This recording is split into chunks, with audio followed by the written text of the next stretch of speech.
अस्सलाम वालेकुम रहमतुल्लाहि वबरकातुहू। मेरे सामने एक ऑटोमेटिक स्कूल बेल का एक सेटअप है, डिजिटल टाइमर है, जिसमें स्कूल का शेड्यूल सेट करते हैं, जिसमें लॉन्ग बेल्स होते हैं, शॉर्ट बेल्स होते हैं और रेसेस बेल्स होते हैं।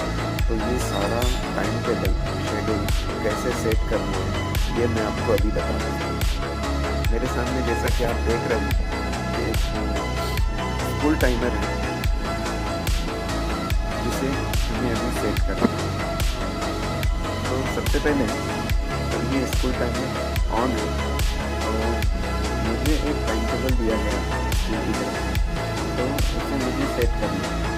तो इसमें समझ लीजिए सबसे पहला जो शेड्यूल है वो 8:30 तक मुझे अभी, और जो लॉन्ग बेल